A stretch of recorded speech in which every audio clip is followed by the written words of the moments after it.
This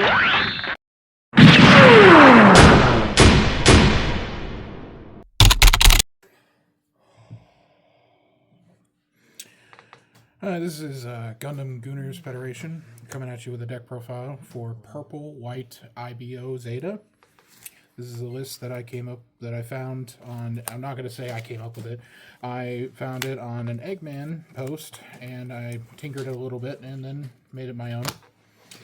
And I went second place yesterday at one of my locals, and then at the second locals I played at later in the evening, got first place.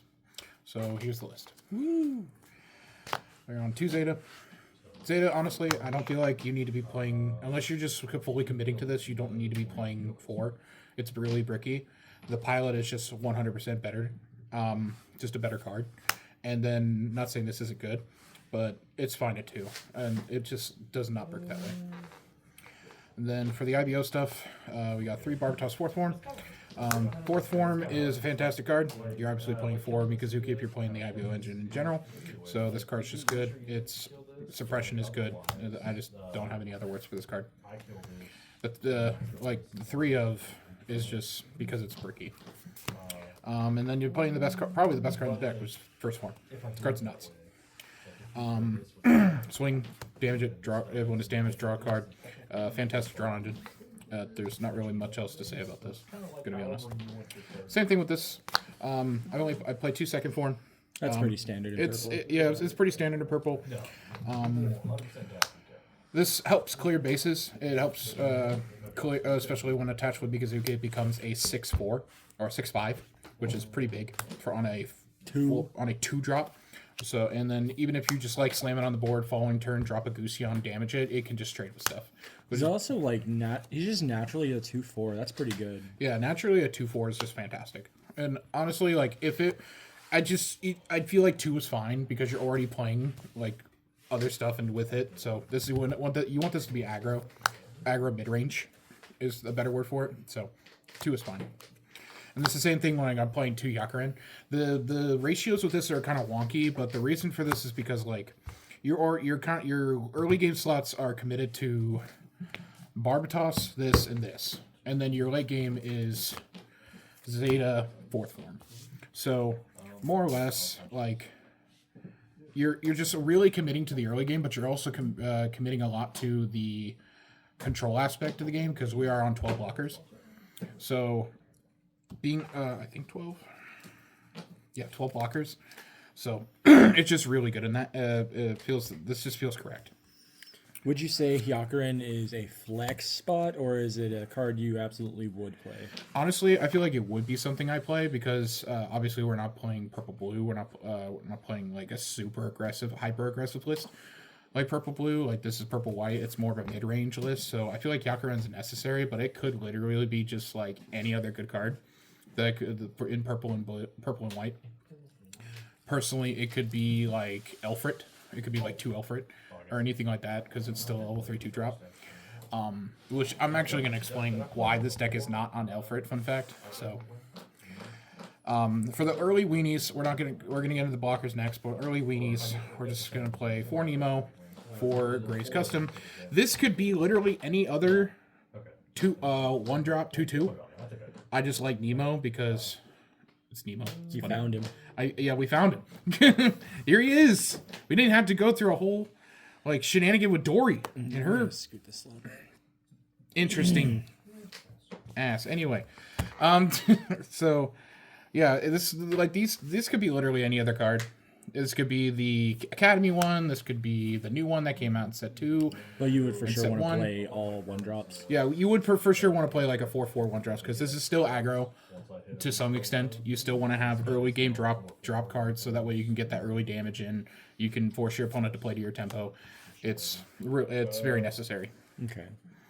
4 copies of, starting with the blockers, 4 copies of Gusion, Rebate. Card's fantastic. Probably one of the best blockers in the game, in my personal opinion. It's right up there with Ailstrike because it, on play, pings you one of your guys, which if you have either one, not that one, any one of your Barbatosses. Hell, if you slam this on the board and just pass, you can just slam this on the board, have a blocker, ping this. It has suppression, you can swing. So like, but it's better with these, obviously. Yeah. So my personal way I'd like to play this, if I have both of these in my hand and I don't have a Mikazuki, I usually hold these until like turn 4, and then turn 4, slam both of these. Following turn 5, slam this, damage either one, or just damage this, draw a card, and I still have a blocker, and I get to trade with something, most likely. So that's just my personal opinion. Best way to play it, but this card's honestly fantastic. Yeah. The other blocker, and this is going to be weird, we are on 3 Yakushiki. The reason we are on this is because we are playing a white base build, all white bases. This card, while there's a friendly white base in play, has repair 1, so it can block weenies and kind of repair itself over time and just sit on the board for a decent amount of time. So, and I like pairing this with Camille. Because when it's paired with Camille and you have like Archangel in play, this card becomes a 7/6. This thing's massive, so it can clear straight up trade with like a wing 0 unpaired, and when you have obviously have all the pieces.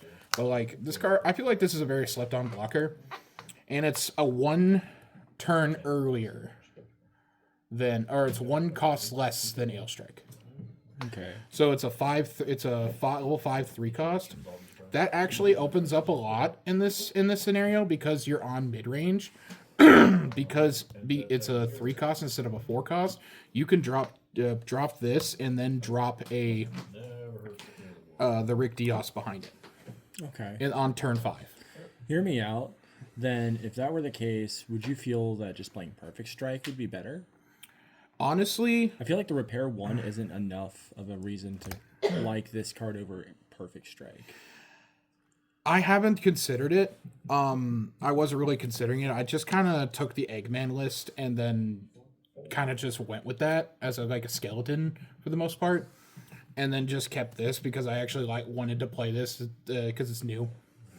I don't disagree with playing Ale Strike or Perfect Strike, because Perfect Strike can just bounce something with 1 HP, and that happens quite often sometimes against certain matchups, like against aggro.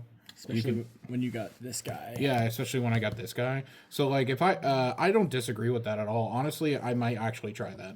Okay. But for now, like, we just this is what we played. It was good. Like, this was really good. Being able to drop both of these in 1 turn is really good. And the same thing could be said about Perfect Strike Gundam. Literally the same scenario. Same scenario.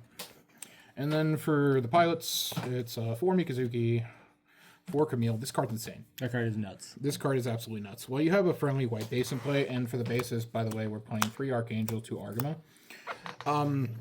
You're like, ooh, 5 bases. Interesting. And I'm just like, well, it is what it is. So the original list was on 6 bases. Okay, it was on 4 Archangel, 2 Argama. I cut it down to 3-2 because I didn't like the idea of playing 6 bases. But I think 5 is like the sweet spot. If you're going to play more than 4, 5 is, I feel like, it's the sweet spot. That's my personal opinion. Anybody else who wants to play 6 bases, go right ahead. Not going to knock you for it. There are a lot of good bases out there. Do it. That, and you have to have a base for Camille. So Exactly. Like, Camille needs to have a base in play.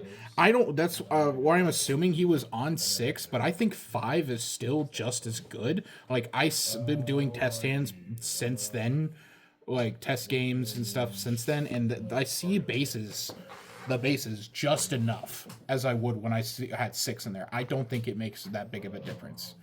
And plus, having that extra flex spot opened up to play this, which is with Iron and Blood. This with all the Barbatos stuff is actually really good. This is the one that gives it ping plus 3 attack. Yeah, it gives plus 3 AP and pings it for 1. when this is combined with this, like, say you drop this on the previous turn just to put it on the board, and then you're just like, okay, I'm going to Iron and Blood. It's going to ping itself for 1, and then it's going to get plus 3. This unpaired, this becomes a 7/4. So it's clearing every base. It's trading with something. Even if you're just, and it's like, makes your opponent almost not want to block it. Mm-hmm. Because whatever they put into it's going to die. Is this the promo? Yeah, it is. That looks hot. It's from the Barbatos thing. I did think to pull out the second forms. But it's really... This is really good with this. This is kind of like a match in heaven. If only this card were just like... Not... I don't know. Like, I just don't feel like playing more than one of this is super necessary. I wouldn't say that's fine, because, like, even the starter deck variants of purple, white, and purple, blue, they all played one copy of this card, just because, like, you have to respect it being there. Yeah. This plus this, like, say you dropped, like, and, like, it goes back to, like, the turns where I drop this, right? Say I have, like, this and Gusion in hand, like, this is obviously a perfect scenario. But if I have this and Gusion in hand and I drop 2 of these on the prior turn, I'm going to drop a Gusion, play this, ping this, swing draw card, see what happens, and then okay, then I'm just going to ping this, make this a 7/3, and then just swing and kill a base, or swing and kill literally anything in the game. Almost anything in the game, obviously. That is basically anything. Anything unpaired. Yeah. So yeah, honestly, I feel like this is really good. And then for the draw spin, now this is going to see a lot of controversy. We're only on 3 Overflowing Affection. You should have room. I don't think 4 is super necessary. We have plenty of draw in the form of Barbatos. Mm-hmm. So like, I don't think 4 is super necessary. If anything, I feel like it's bricky. I'm like, I tried 4, and it did not. I was 9 times out of 10 discarding them for each other, and it was like I was just drawing into more overflowings, and it was pissing me off. So I just cut. Like, I agree with the Eggman list playing at 3, because this is just fine. Other than that, I don't really have much to say about the deck in general. It's just, it feels good. It's very cohesive. It's very consistent. Like, you have a very solid, like, skeleton here. Do whatever you want with it. If you want to take this list and make something out of it, cut Zeta, cut Camille, and just play something else white. Like, you want to put in like Kira's, Ale Strikes, and stuff like that, and play a more heavy blocker package, go for it. But I liked it. I thought it was fun. And yeah, I'll show you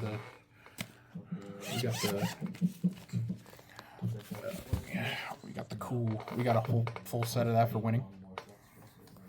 And we got the Respite, which actually is... This is so cute. This is really pretty. So, yeah. Other than that, that's the deck profile. Leave a comment down below, subscribe, and like the video if you liked it. So, get ready for extra content. We're going to be posting another gameplay video, including this, here soon as well. All right, later, guys.